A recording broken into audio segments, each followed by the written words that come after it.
Hello everyone, welcome to Educate YouTube channel. Today we will learn about life process. As we all know, life process occurs in living organisms. So in today's class, we will learn about the life process in amoeba, in plants and in human beings. What is life process? Life processes are the maintenance function that take place even when the organisms are in rest to keep the living organisms alive. The process which together perform the functions of maintenance of life is also known as life process.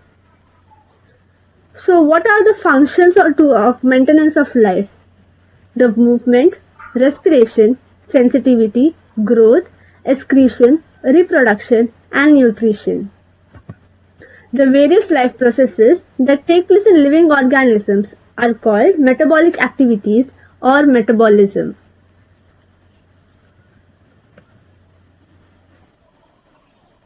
What is metabolism?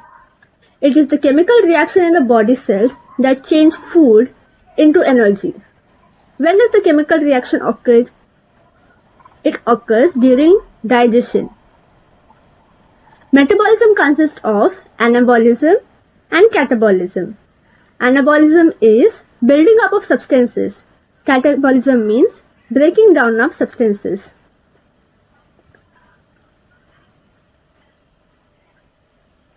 Now let's learn about nutrition. Nutrition is the process of intake of source of energy, that is, food from outside the body in order to grow, develop and synthesize proteins. Nutrition in different organisms is fulfilled in different ways. Some organisms, like plants, use the simple food material in the form of carbon dioxide and water, and some use complex food materials like us, human beings, animals. They eat the complex food and they break it down into simpler ones, and then it is used by the body. Enzymes, you might be knowing about enzymes, right? Enzymes are the biocatalysts which help in the breaking down of complex substances into the simpler ones. It is the process of intake and utilization of nutrients by organisms in various life processes. Various types of nutrients are: for energy food, it is carbohydrates and lipids. Lipid is also known as fats. For bodybuilding food, it is proteins and mineral salts. Proteins, what is the example of proteins? Fish, meat, egg, etc. Regulating foods are vitamins and minerals. Green vegetables or any kind of vegetable, it has high source of vitamin. So everyone must include vegetables in their regular diet. About mode of nutrition. Mode of nutrition can be classified into autotrophic and heterotrophic nutrition based on the method of obtaining food. What is autotrophic? Organisms which synthesize organic molecules from inorganic sources. For example, plants. How do plants prepare their own food? With the help of sunlight, water and carbon dioxide. It goes through a process called photosynthesis. What is heterotrophy? Heterotrophic organisms depend on autotrophic organisms for food. That is, we human beings or animals, we don't synthesize our own food, right? We depend on plants. Plants are autotrophic. Autotrophic is then categorized into two. One is photoautotroph, the other one is chemoautotroph. Photo means light. Sun is light, okay? Making organic compounds using energy derived from the sun is called photoautotroph. It is also known as photosynthesis. What is chemosynthesis? Making organic compounds using energy derived from oxidization of chemicals. Heterotrophy is then categorized into three. One is consumer, detritivores, saprotrophs. Who are consumers? Carnivores, herbivores, omnivores. Who are they? Carnivores are organisms which eat only animals. Example, lion and snake. Herbivores are organisms which eat only plants. Example, rabbit, elephant. Omnivores are organisms which eat both plants and animals. Which category do human beings fall in? Omnivores. Detritivores. What are detritivores? They depend on non-living organic matter. Earthworm, woodlice. Saprotrophs they feed on non-living organic matter by secreting digestive enzymes and absorbing the products. Example, bacteria, fungi, etc. What is autotrophic nutrition? It is a process where an organism prepares its own food from a simple inorganic material like water, mineral salts, and carbon dioxide in the presence of sunlight. What is the example of autotrophic nutrition? Green plants and volvox. What does autotrophic mean? Auto means self, trophic means nutrition. It is called self-nutrition.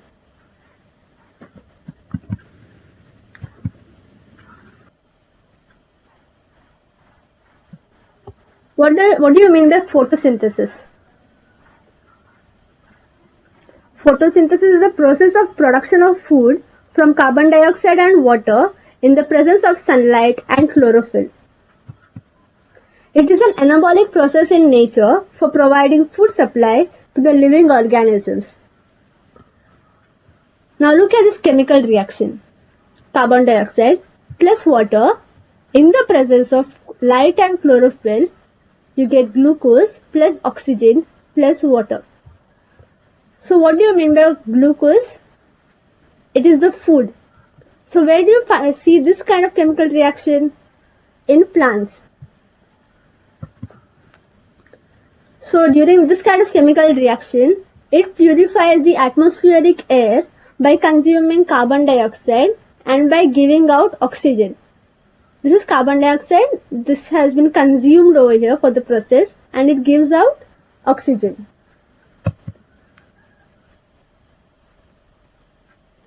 Now just look at this two figures.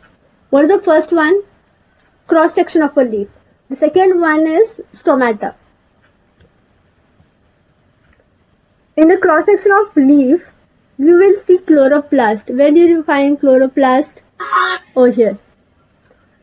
Chloroplasts are the green dots present in some cells of a leaf which contain chlorophyll. This contains chlorophyll. Okay? Chlorophyll absorbs light energy. Light energy is converted to chemical energy. Water molecule splits into hydrogen and oxygen. Carbon dioxide reduces carbohydrates. The site of photosynthesis in a cell of a leaf is called chloroplast. The plants obtain carbon dioxide by tiny pores called as stomata. Where do you find stomata?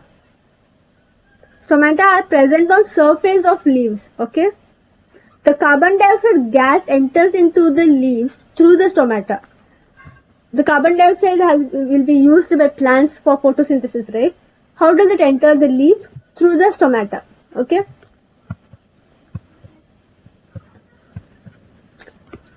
So the opening and closing of the pore is the function of guard cells. You can see guard cells over here. These help in opening and closing the stomata.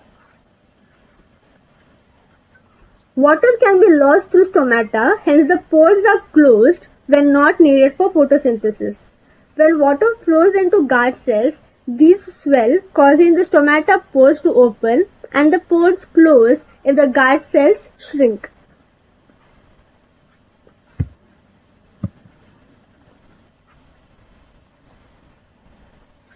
Okay, in your textbook, page number 96 and 97, you will find two activities, activity 6.1 and activity 6.2. The activity 6.1 is about chlorophyll is necessary for photosynthesis, and activity 6.2 is carbon dioxide necessary for photosynthesis.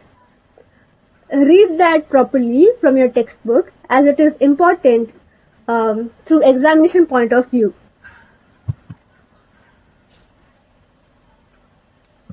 Let's learn about heterotrophic nutrition. What do you mean by that?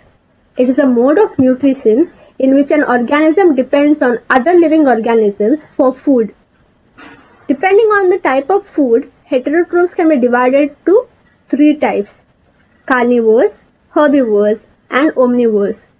Organisms which eat only animals is called carnivores, example lion and snake. Organisms which eat only plants, they are called herbivores, example rabbit and elephant. Omnivores are organisms which eat both plants and animals, example cat, dog, human beings. Some organisms break down the food material outside the body and then absorbs it. Who are they? Example for those are yeast and mushroom.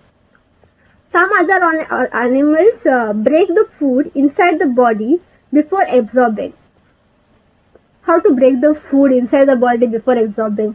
That is called digesting. Okay. Example for that is human, cat, dog.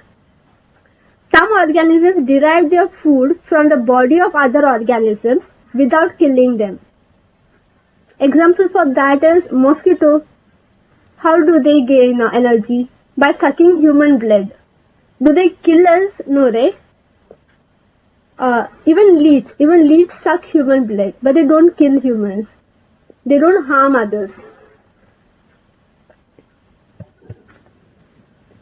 Why do heterotrophic organisms depend on autotrophic? Because they can't make their own food like green plants. They cannot synthesize their own food. Now let's learn mode of nutrition in single-celled organisms. How do organisms obtain their nutrition? These single-celled organisms like amoeba, paramecium, how do they obtain their energy? Amoeba takes in food using temporary finger-like projection of the cell which fuse over the food particle to form a food vacuole, and the food is broken down inside the food vacuole and diffused into cytoplasm. Oh, here, look at this diagram. It is a food. Food is taken in by the amoeba through the finger-like projection called pseudopodia. It is called ingestion. The next part is digestion. The food is taken inside the amoeba. The food is getting digested. The digested food is absorbed by the amoeba. During assimilation, after assimilation, the unabsorbed food, the waste, the leftover food is thrown out of the body, thrown out of the amoeba, is called egestion, the excreted waste. In paramecium, it is another unicellular organism that has a definite spot in a body to take in food. Food is moved by the movement of hair-like structure called cilia in the body of paramecium. Over here the food is taken in by pseudopodia, right? In paramecium the food is taken in by cilia.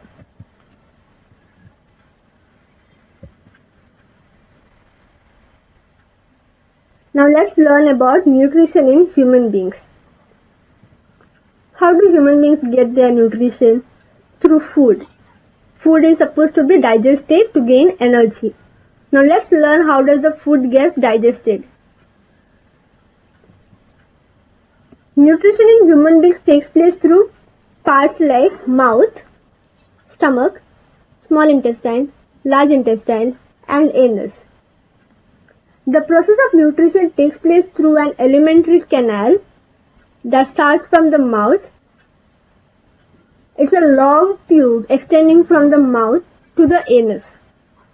complex foods should be converted to smaller ones by crushing the food with the teeth and by the enzyme called salivary amylase of saliva secreted by salivary glands. The saliva, where will you find saliva? In the mouth. That helps the food to get crushed. Salivary amylase breaks down starch, which is the complex molecule, into sugar. Starch is a very complex molecule, right? The saliva breaks the starch into sugar. Sugar is the simplest one. As the canal lining is soft, the food is made wet to make the passage smooth. Alimentary canal has different parts and the food should be moved in a regulated manner along the digestive tube so the food is processed properly in each part.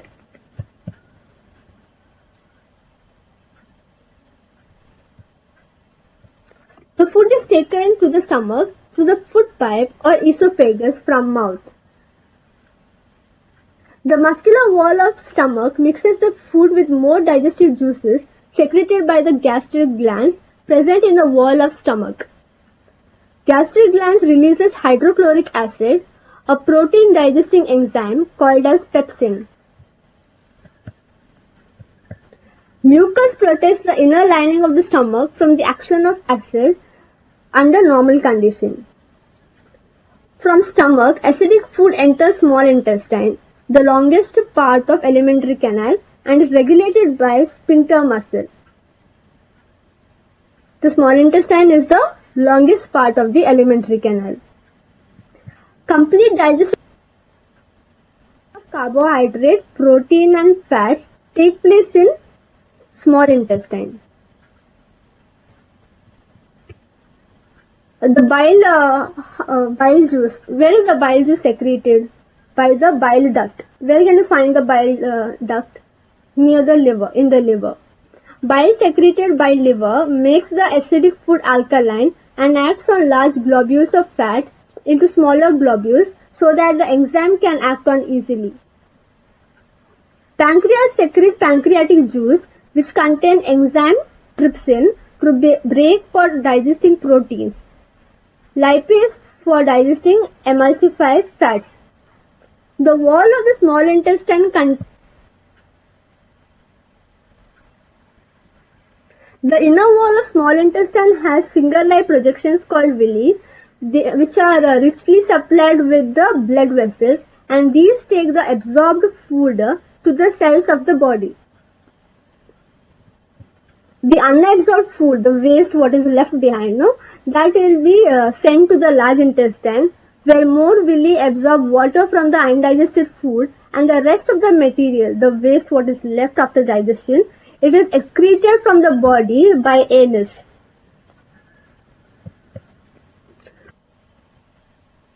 So what have we learned in today's class?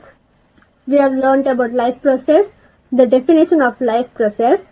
We have learned about metabolism, then modes of nutrition, autotrophic nutrition, heterotrophic nutrition, how do unicellular organisms gain nutrition, how do human beings gain nutrition, etc.